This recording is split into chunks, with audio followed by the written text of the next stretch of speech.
আল্লাহ রব্বুল আলামিন সূরাতুল লোকমানের 6 নং আয়াতের মাধ্যমে জানিয়ে দিয়ে বলছেন, ওয়ামিনান নাসি, মানুষদের মধ্যে এমনও আছে যারা খরিদ করে লাহওয়াল হাদিস লিউদিল্লা আন সাবিলিল্লাহি বিগাইরি ইলম, অজ্ঞতাবশত মানুষদেরকে, মুসলমানদেরকে আল্লাহর রাস্তা থেকে বিভ্রান্তির লক্ষ্যে যারা অবান্তর অনার্থক রম্য রসাত্মক গল্প কাহিনী খরিদ করে, ওয়ায়াত্তাখিযাহা হুজওয়া, এবং এগুলোকে যারা হাসি ঠাট্টা ও আনন্দ ফুর্তির উপকরণ হিসাবে মেনে নেয়, উলাইকা লাহুম আযাবুম মুহিন, দুনিয়া এবং আখিরাতে এদের জন্য রয়েছে লাঞ্ছনাকর আযাব। জোরে কোন নাউযুবিল্লাহ। আমার বন্ধুগণ, গভীর মনোযোগ দিয়ে শুনেন, এই আয়াতের মধ্যে অর্থাৎ সূরাতুল লোকমানের 6 নং আয়াতের মধ্যে একটা শব্দ আছে লাহওয়াল হাদিস। শব্দটার নাম কি? লাহওয়াল হাদিস। এই লাহওয়াল হাদিসের ব্যাখ্যায় ইবনে মাসউদ বলছেন, ওয়াল্লাহি ইন্নাহু হুয়াল গিনা। এই লাহওয়াল হাদিস দ্বারা উদ্দেশ্য হইল গান বাজনা। আমার বন্ধুগণ, রাইসুল মুফাসসিরিন আব্দুল্লাহ ইবনে আব্বাস রাদিয়াল্লাহু আনহু বলেন, লাহওয়াল হাদিসের ব্যাখ্যায় রাইসুল মুফাসসিরিন আব্দুল্লাহ ইবনে আব্বাস রাদিয়াল্লাহু আনহু বলেন, হুয়াল গিনাউ ওয়াল মাযামিরু ওয়াল কালামুল্লাযী লা ফায়দাতা ফি। আব্দুল্লাহ ইবনে আব্বাস সম্পর্কে আপনারা জানেন, আব্দুল্লাহ ইবনে আব্বাস এমনিতেই রাইসুল মুফাসসিরিন হন নাই। নবীজি সাল্লাল্লাহু আলাইহি ওয়াসাল্লাম আব্দুল্লাহ ইবনে আব্বাসের জন্য আলাদা একটা স্পেশাল ভাবে দোয়া দিয়েছিলেন। নবীজির দোয়ার বরকতে আল্লাহ রাব্বুল আলামিন আব্দুল্লাহ ইবনে আব্বাসকে রাইসুল মুফাসসিরিন বানিয়েছেন। আল্লাহু আকবার। সেই রাইসুল মুফাসসিরিন লাহওয়াল হাদিসের ব্যাখ্যায় বলছেন, হুয়াল গিনাউ ওয়াল মাযামিরু ওয়াল কালামুল্লাযী লা ফায়দাতা ফি।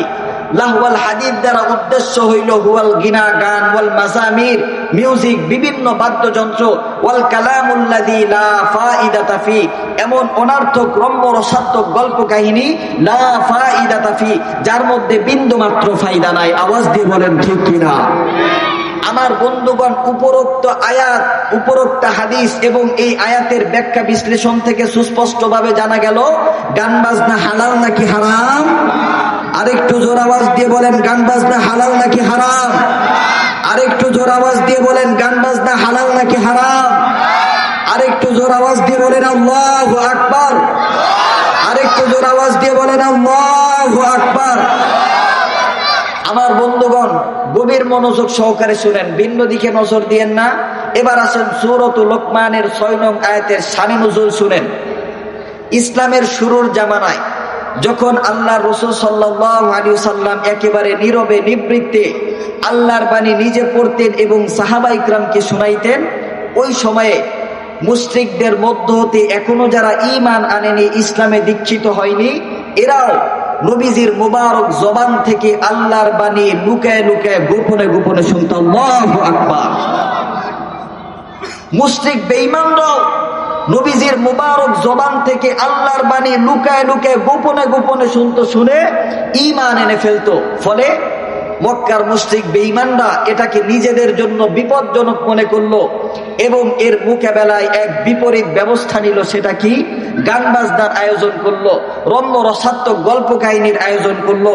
আমার বন্ধুগণ, একদিক থেকে আপনার আমার নবী, বিশ্ব নবী জনাবে মুহাম্মদুর রাসূলুল্লাহ সাল্লাল্লাহু আলাইহি সাল্লাম আল্লাহর একত্ববাদের দাওয়াত দেয়।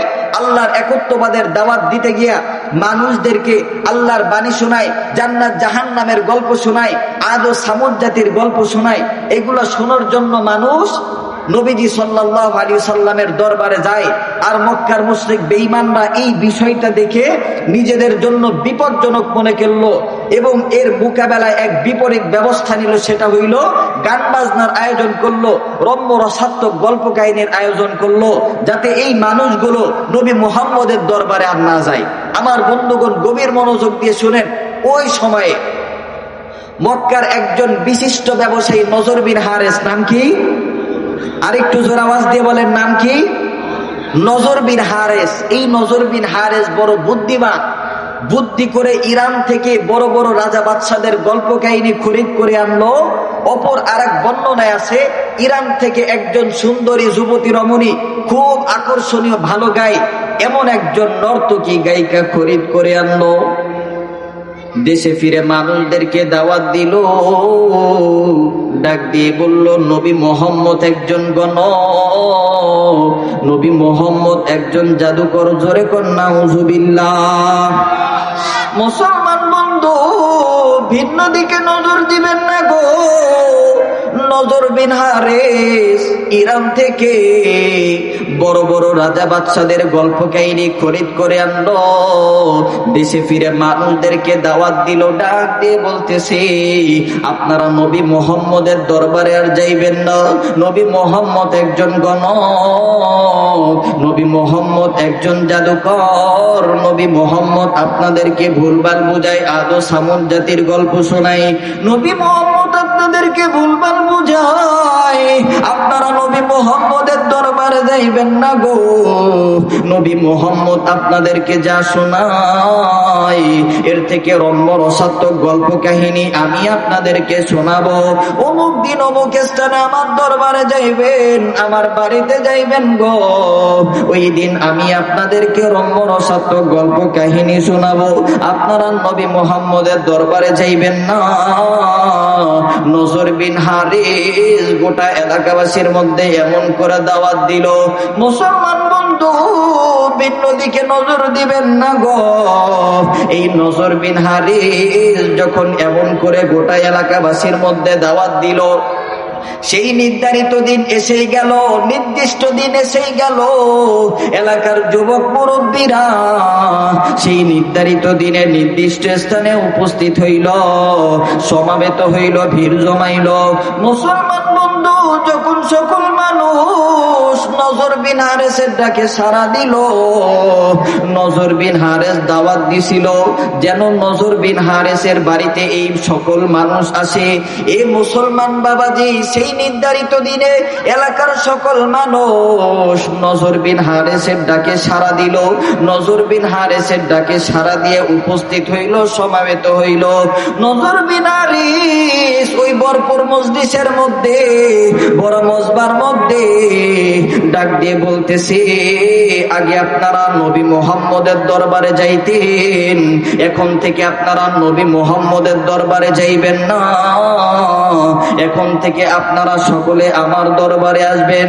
নবী মুহাম্মদ আপনাদেরকে ভুলভাল বোঝায়, আপনাদেরকে আদো সামুদ জাতির গল্প শোনায়, আপনাদেরকে রম্য রসাত্মক গল্প কাহিনী শোনায়।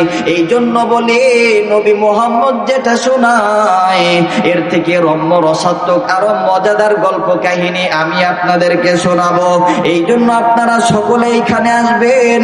মুসলমান বাবাজি, নজর বিন হারিস ইরান থেকে খরিদ করে আনা, ইরান থেকে খরিদ করে আনা, ভাড়া করে আনা নর্তকী দিয়ে নাচাইলো, গায়িকা দিয়ে গান শোনাইলো। উপস্থিত মানুষ নর্তকীর নাচ দেখিয়া, গায়িকার গান শুনিয়া আনন্দে আত্মহারা মাতোয়ারা হয়ে গেল। জোরে কোন নাউজুবিল্লাহ। আর জোর আওয়াজ দিয়ে বলেন নাউজুবিল্লাহ। আমার বন্ধুগণ, আজান হইতেছে, আজানের উত্তর দেই ইনশাল্লাহ।